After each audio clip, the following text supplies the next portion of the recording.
Sure. Here's a long, engaging, emotional story based on your title, written in plain paragraphs and paste for a 15-minute YouTube video. It was a cold morning in a quiet town just off the highway. The kind where people pass each other but rarely stop to say hello. Dust swirled around the small auto garage owned by Jake, a soft-spoken mechanic in his late 30s. He didn't have much: a rusty coffee machine, worn-out tools, and a leaky roof, but what he lacked in money, he made up for in heart. Jake had inherited the garage from his father, who taught him two things: fix with your hands, and live with your heart. Business was slow lately. The economy wasn't doing great, and with a big dealership chain opening nearby, most people didn't bother with the little garage anymore. Jake still opened every day at sunrise. Not because the work was plenty, but because hope was something he refused to give up on. That morning, just as he was wiping grease off his hands, an old white SUV pulled up to the curb across the street. The driver, a woman in her 40s with a worried look, stepped out and checked a completely flat tire. She was dressed in business clothes, clearly not from around there.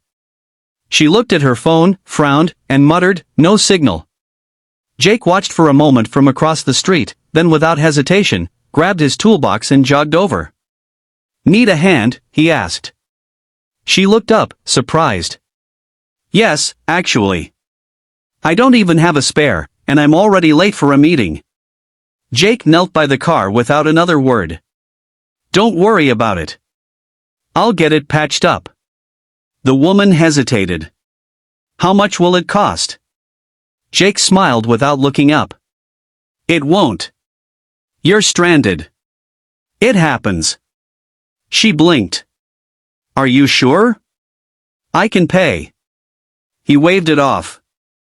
"I'm not doing this for money."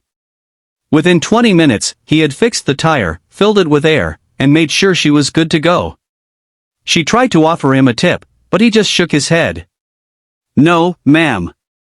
Just drive safe." The woman thanked him sincerely and drove away, still a bit stunned. Jake didn't think much of it after that. He dusted his hands off and got back to cleaning spark plugs that hadn't been used in weeks. 2 days later, as Jake was closing up for the night, he heard the sound of multiple engines. Not just any engines, luxury cars, expensive ones. He stepped outside and saw a convoy of high-end vehicles pulling up in front of his modest shop. Leading them was a brand new black SUV. The driver stepped out. It was the same woman. She smiled brightly. But she wasn't alone.